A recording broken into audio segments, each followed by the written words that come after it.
Hola a todos, bienvenidos a este nuevo video. El tema para hoy es cómo guiar en el aprendizaje. Y si estás en ese proceso de aprender o estás estudiando o tienes a tus hijos que están estudiando y tú los apoyas en su aprendizaje, este video les va a servir mucho. Así que comencemos. Uno de los primeros temas que tenemos que considerar si estamos en este proceso de guía para aprender de nosotros mismos o de alguien más es considerar el contexto general y personal para evaluar las exigencias que nos estamos planteando. Y no hay mejor ejemplo actual que la situación que estamos todos viviendo en relación a la pandemia. Nadie se imaginó nunca, yo creo, esta situación en donde todo un país estuviera estudiando de manera online. Así que vamos a considerar ese factor, porque es inevitable no mirarlo. Claramente las exigencias que quizás tuviéramos en relación a lo que queremos aprender, a lo que esperamos nosotros de nuestro proceso al estudiar, o de lo que esperamos quizás de nuestros hijos si es que están estudiando, no puede ser igual a los que teníamos antes, y no pueden ser iguales como si esta situación no estuviera ocurriendo. Por ende, a eso me refiero con considerar el contexto general en que vivimos, porque muchas veces queremos o nos planteamos metas muy altas o somos muy exigentes y críticos con nosotros mismos, pero no consideramos a veces que estamos quizás a modo personal pasando por alguna situación importante que nos afecta emocionalmente. Por lo tanto, si queremos que nuestro proceso de aprendizaje sea algo agradable, sea algo que nos motive, con ganas de aprender, que es lo importante, tenemos que tomarle el peso al contexto en el que estamos y crear exigencias acorde a las situaciones que estamos viviendo.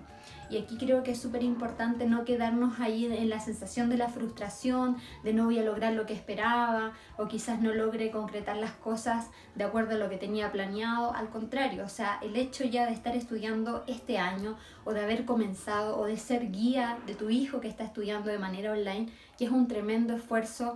Creo que hay que tener una garra increíble para estar enfrentando esta situación, ya sea como docentes o como estudiantes, que antes de criticarnos y de ponernos metas súper altas y de frustrarnos por no poder cumplirlas, es hora de darse la palmadita en la espalda y reconocer lo increíble que están siendo por atreverse a estudiar, por atreverse a aprender, por atreverse a querer dar una guía adecuada para los hijos. Siento que aquí hay puro reconocimiento y hay mucha gente que es muy aguerrida y que está mostrando su motivación.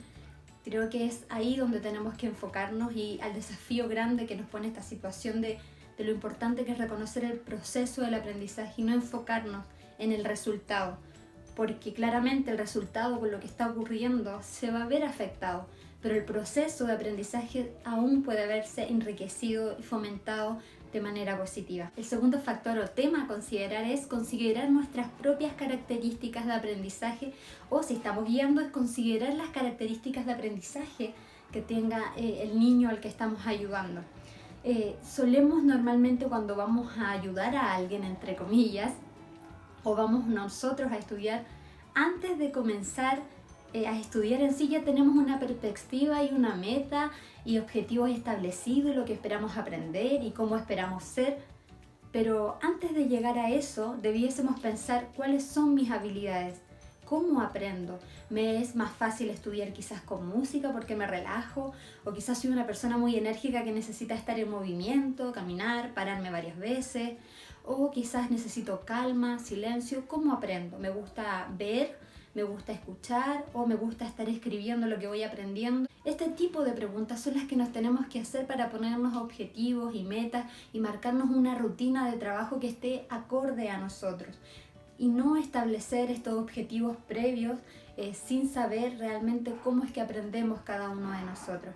Entonces la invitación acá es al autoconocimiento. Podemos hacer un listado o mencionar o nosotros ordenar en nuestra mente y pensar: cuando estoy en clase, ¿qué me es más fácil? ¿Qué me gusta más?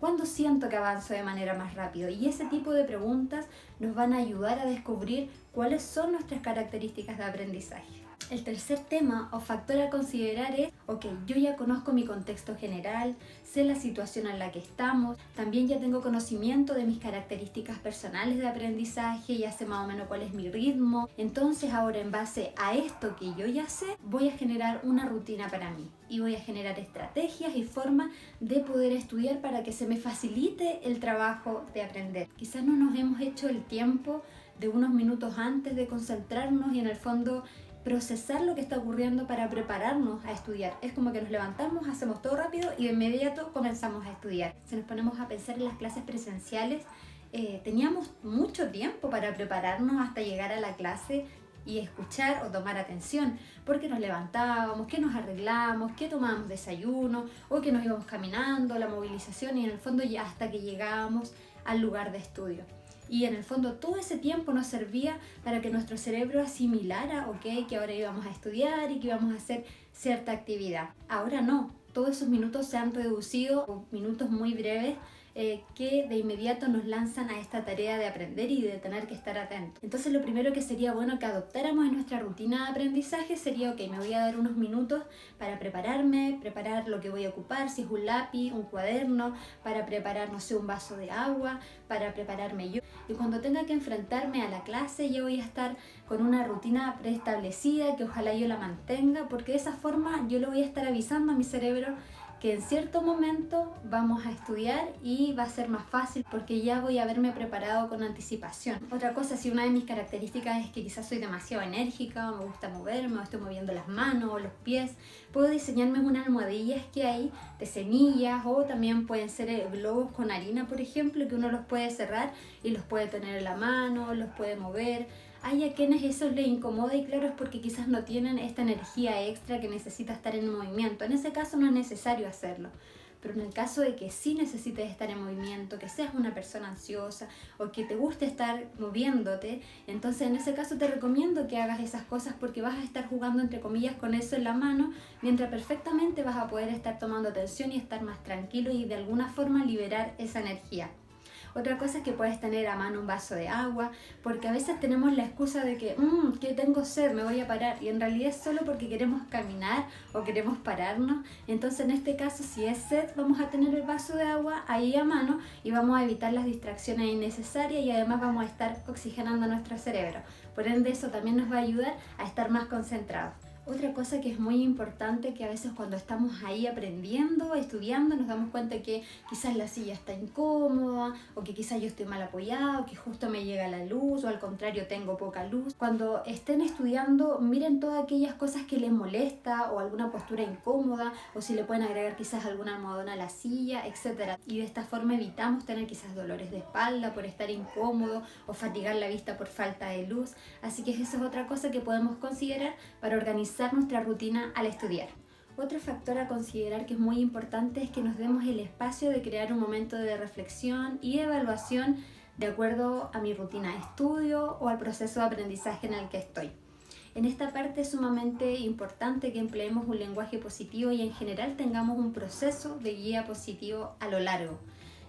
Muchas veces solemos asociar erróneamente el lenguaje positivo y pensamos con que si cometo un error no tengo que decirlo, o vamos a nombrar solamente las cosas buenas, o solo me voy a felicitar constantemente y si cometo un error me quedo callado. No se trata de eso. El lenguaje positivo más bien pone el énfasis a ser honestos, a ser neutrales, a ser justo con lo que estamos evaluando y no caer en la crítica destructiva, sino dar aportes que me ayuden a motivarme y a trabajar en aquellas cosas que puedo mejorar. Por ejemplo, si me piden hacer una línea recta y yo la dibujo hasta la mitad bien y luego me voy hacia abajo, no me voy a criticar y no me voy a dañar mi autoestima y voy a decirme cosas negativas por el hecho de que no la hice 100% recta. Simplemente logré hacer gran parte de la línea recta y en una me incliné hacia abajo. Eso no significa que estoy mal, eso no significa que no sirvo o que soy tonto. Eso significa que simplemente tengo que trabajar mi motricidad fina para poder hacer la línea recta.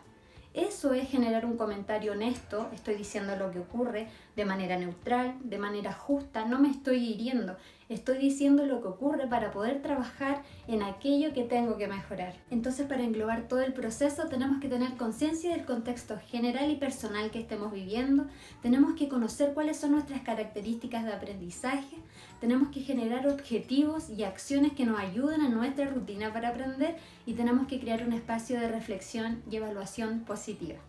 Les dejo esto, espero que realmente les sea de mucha utilidad Cuéntenme si lo implementan, qué les parece, qué otras cosas les agregarían o quizás quitarían. Espero leer sus comentarios. Si les gustó este video, por favor denle me gusta porque eso me ayuda muchísimo. Les dejo un abrazo y que tengan, como siempre, una muy linda semana. Adiós.